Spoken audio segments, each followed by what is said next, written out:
Hi,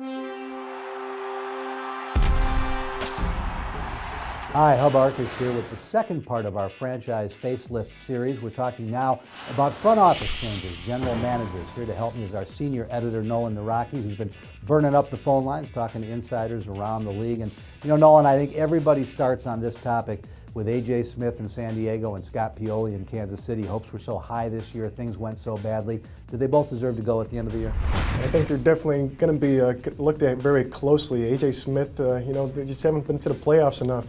You look at how Kansas City fell apart. I think Scott PIOLI, the way one GM put it to me, they're both on borrowed time. It's a situation where, you know, they really need to bring in a new head coach. I think that's the way they need to go in San Diego. North Turner definitely has struggled, has a lot of promise as an offensive coordinator, which is one of the most brilliant offensive minds around, but he's not head coaching material. So I think both of those situations will require some change. Now, historically in the NFL, when teams fire a general manager and a head coach in the same season, they tend to get the GM first because he's probably going to want to hire his own head coach.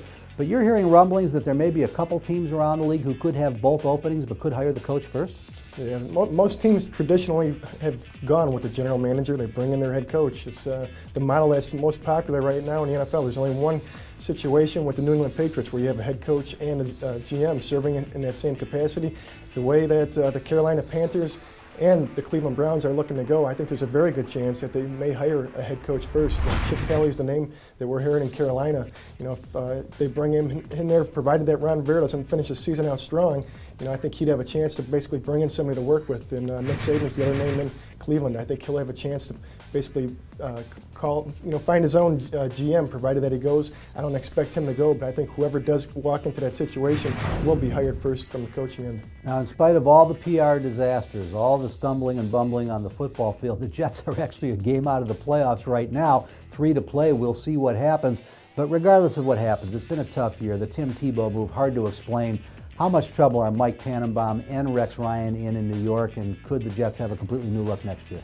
They could. These final 3 games will matter, and they have a very soft schedule. If they wind up in the playoffs without Darrelle Revis, without Santonio Holmes, I think they could get a break. But President Neil Glad came in this past April. I think he's looking at the whole structure, and I think there's a chance there could be changes if they slip down the stretch. Those are the teams we think are most likely to have franchise facelifts in the front office this year. To see our coaching franchise facelift piece, or for all the best in news, notes, analysis, everything you need to follow the National Football League, stay at ProFootballWeekly.com 24 hours a day, 7 days a week.